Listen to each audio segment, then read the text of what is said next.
क्योंकि इंदौर का मैं उदाहरण इसलिए दे रहा हूँ कि निर्मला सीतारमण जी ने सुमित्रा महाजन जी जो हैं वो बीजेपी की नेता हैं। उन्होंने ये बात कही है कि मुझे इस बात का दुख है कि लोग मुझे फ़ोन करके ये कह रहे हैं कि हम नोटा दबाएंगे।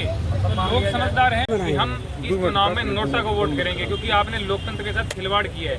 तो वाराणसी की जनता में अगर 10 लोगों को भी ये लगता है कि भाई ये गलत हुआ। रवि भैया आपने नामांकन किया और आज सुनने में आ रहा है कि आपका पर्चा खारिज हो गया, क्या कारण मान रहे हैं, क्या पूरा घटनाक्रम? कारण देखिए बहुत सारे हैं और लोगों को समझ में भी आ गए हैं कारण। लोग कहने लग गए हैं वो चीज़ें, और पहले भी कह ही रहे थे, लेकिन जो हमें कारण दिया गया ना, हम पूरा जोर लगा रहे थे। हमें अंदाज़ा था कि हमारा नॉमिनेशन नहीं लेंगे, ठीक है, लेकिन मैं घर से जब चला था मैंने ये चीज़ सोची नहीं थी। मैंने नामांकन लेने के बाद की प्रोसेस सोची थी, लेकिन यहाँ पे आने के बाद जो चीज़ें हुई उससे मुझे लगा नामांकन नहीं ही लेंगे।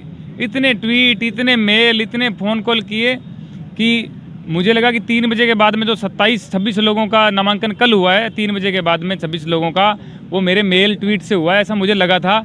लेकिन आज उसका पता चला कि वो क्यों हुआ।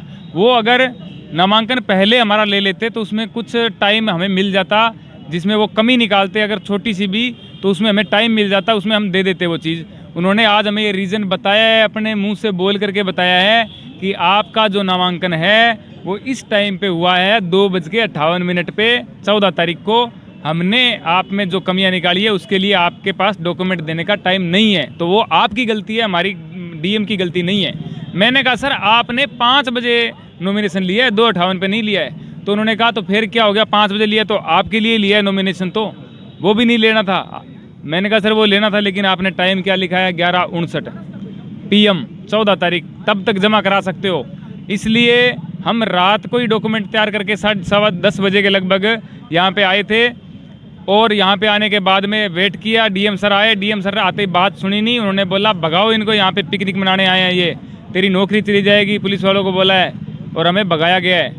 फिर हमें लगा कि हम रात को तो नहीं, टाइम गलत लिख दिया होगा, सुबह पहुँचते हैं। सुबह आए, यहाँ पे कोई नहीं 11 बजे एक्सेप्ट कर रहा, कुछ भी नहीं चीज़ें। फिर लाइन में लगे हैं सब लोग, सब प्रत्याशी जो कल थे वो लाइन में लगे हैं। बारी नहीं आई है 3 बजे तक, बारी नहीं आई। फिर 3 बजे बाद धीरे धीरे एक एक करके सबको अंदर लिया है और सबको बोला है कि आपने शपथ नहीं ली, आपके अंदर ये कमी है, वो कमी। डॉक्यूमेंट पेश कर रहे हैं, आज सारे लोग डॉक्यूमेंट पेश कर रहे हैं कि सर 24 घंटे भी नहीं हुए, हम दे रहे हैं डॉक्यूमेंट। कहते हैं आपके पास टाइम ही नहीं है। बताया गया आपके नामांकन पत्र का खारिज होने का शपथ नहीं ली सर, शपथ नहीं ली ये कारण बताया। जबकि मैंने देखा बाद में, क्योंकि मोदी जी जब शपथ ले रहे थे हम तो यहाँ पे लाइनों में लगे हुए थे, तो मैंने बाद में देखा कि मोदी जी को शपथ सर दिला रहे हैं, और ये शपथ दिलाने का काम जो होता है वो उनका होता है। मैं पहली बार चुनाव लड़ रहा हूँ। अगर मैं ये बोल दूँ कि मैं चुनाव लड़ूंगा, लड़ना चाहता हूँ, तो भी चुनाव आयोग मुझे लड़ाए, ऐसा नहीं है मैं।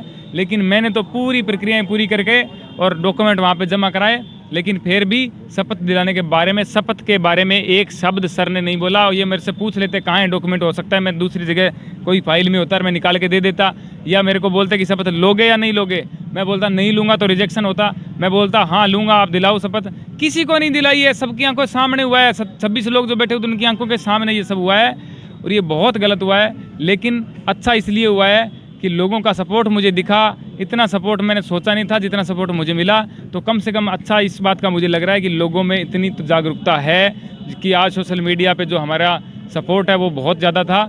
और दुख इस बात का है कि जो चीज़ हमें लगी थी कि ये हो रही है वो वाकई में सच है, और वो 15 दिन पहले ही सामने आ गया। एक मैं यूँ पेंसिल से पेंटिंग बनाने की कोशिश कर रहा था कि एक देश की इस टाइम की हालात की पेंटिंग बना के दिखाऊं।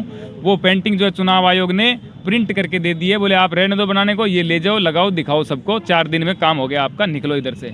ये बात है। अब कहाँ पे किसको सपोर्ट करेंगे? आपने क्योंकि कल कहा था कि अगर चुनाव मैं करता हूँ तो ठीक है, नहीं अगर मेरा पर्चा खारिज होता है तो मैं यहाँ से जाने वाला नहीं हूँ। सर जाने वाला नहीं हूँ, मैंने ये बोला था जाने वाला नहीं हूँ, लेकिन जो चीज़ें हो रही है, मुझे हर कोई यहाँ का जो अच्छा बंदा है ना, मुझे आकर के बोल रहा है श्याम जी आप किसी को जगह मत बताओ, आप यहाँ से जो है ध्यान से जाओ, आप बाहर निकलो, ध्यान से निकलो, आप पे बहुत ज़्यादा थ्रेट हैं, आप संभल के रहो, ठीक है। और मेरे पास हर जगह से फ़ोन आ रहे हैं। जब नामांकन नहीं हुआ था उस टाइम आ रहे थे, नामांकन हुआ तब हमें हौसला हुआ कि चलो ठीक है, अब कोई दिक्कत नहीं है।